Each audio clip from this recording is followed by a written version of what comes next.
Right, guys, what's going on? Welcome back to Football Therapy with me, your host Jan, here on deadline day. Dun, dun, dun, dun, dun. Things to discuss already. This just about to turn 6 p.m. Enzo Fernandez has been given permission to do a medical in Portugal, so that if we get the deal over the line, they'll have less, they won't have to do a medical. Basically, it's time saving. When a player goes to a new club, they go and do the medical, and if they pass, they sign the documents. This is essentially right. The medical will be done. Yes, he's medically fit to play to sign for Chelsea for a record fee in English football. It will be 120 million euros, I believe. He's still in hospital. He's in hospital. Daluz undergoing medical tests. Chelsea and Benfica are still in negotiations. I can't imagine he'll have any issues passing his medical tests because he's been playing really, really well for Benfica. Of course, he played really well in the World Cup for Argentina when he won. And things are popping off, and this is so Chelsea. Like, even despite things changing with the new ownership, the new regime generally, and how we want to approach transfers, and maybe a bit more joined up thinking with the recruitment think tank that we've hired. Even despite all of this sensible infrastructure and data-led approach, there's still that essence of Chelsea, which is ultimately chaos. It is deadline day drama. It is absolute madness. Obviously, if we sign this guy, it will be epic. It will be absolutely epic. And we'll talk about Enzo again in a second, but I do want to quickly worth mentioning, guys. Please do like and subscribe to this channel. Football Therapy, if you want my instantaneous reaction to the breaking news that goes around Chelsea, and I'd like to aggregate all that stuff for you. So just make sure you sub, turn the bell on, and have fun with me, huh? Right, let's get into it. So Jorginho to Arsenal, 12. It's actually 10 plus. No, it's 11 plus 2. They're saying 12 million to Arsenal, but it's actually 11 million fixed fee and 2 for winning the Premier League and qualifying for the Champions League, which you think they will do both. Of course, winning the Premier League does indeed qualify you for the Champions League. So that will be £13 million for Jorginho to Arsenal, probably just over 15 million euros. For a guy who's got 6 months left on his deal, who's 31, who we weren't going to renew, he was just going to go on a free. Yes, he was utilised, but ultimately we need an extra space in the squad. This obviously frees that up. It makes money, and boy, do we need to generate some funds in terms of financial fair play. I mean, 15 million euros, that's not, you eliminate Jorginho's wages when he's on significant money, and you add 15 million euros to the financial fair play books. It's actually really, really good and sensible. And look, Arsenal fans and Chelsea fans have all been whinging about this transfer, but some sensible people from both sides understand it. Look, Jorginho's best days with Chelsea are probably gone. He had been a magnificent specialist player, third in the Ballon d'Or, won the Champions League, won the Euros, won the Europa League, scored some important penalties for us. He has been exposed at times in how he play and just, on transition. It's nothing to do with him. It's just not his player profile. When utilised correctly, he's a very, very good player. Mikel Arteta really likes Jorginho. He tried to sign him before for Arsenal.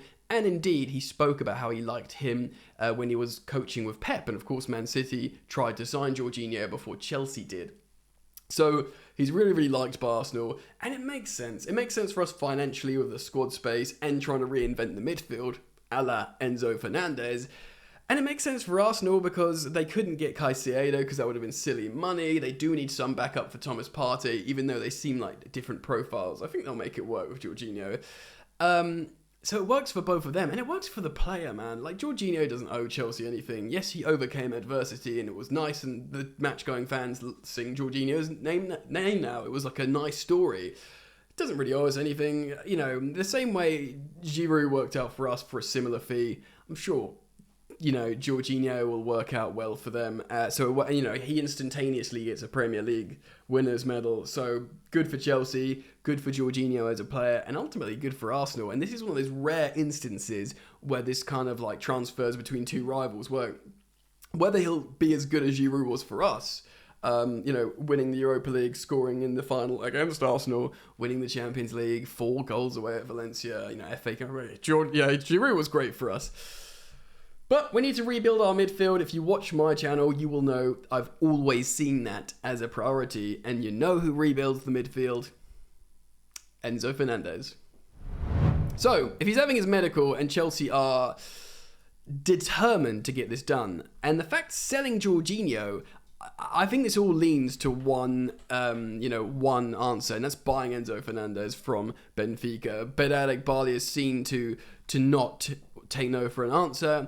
Chelsea will get this done. They'll spend the money, but it's ultimately finding a way to get it done. Chelsea are willing to pay the 120 million, maybe even a bit more than what Benfica are asking for, which is, of course, let's take a second to say that's an incredible sum of money. That is a lot of money. And many of you will be like, it's silly money and overpriced for a guy who cost 10 million 7 months ago. Of course. But he clearly is the profile to rebuild. He's clearly a world-class talent. He's just won the World Cup.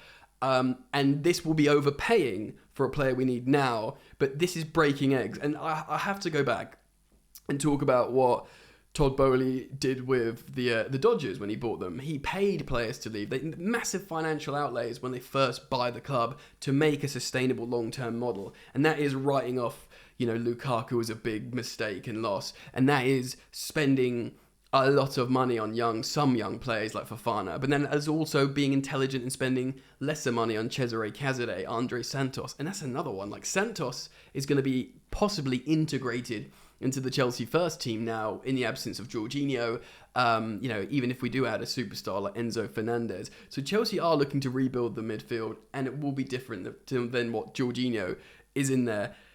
And if they can, they offered six installments of the payments for Enzo Fernandez, which of course is a lot, and I understand Benfica don't necessarily need the money, so they're in a strong position. Of course, they sell high all the time, you know, whether it's João Felix or Darwin Núñez. They make loads of money on signings, and they're poised to do it yet again with Chelsea and Enzo Fernandez. The thing is with Enzo, he's just won the World Cup and the best young player at the World Cup, and it's in the middle of the season, a season in which Benfica are still in the Champions League and on to win the title.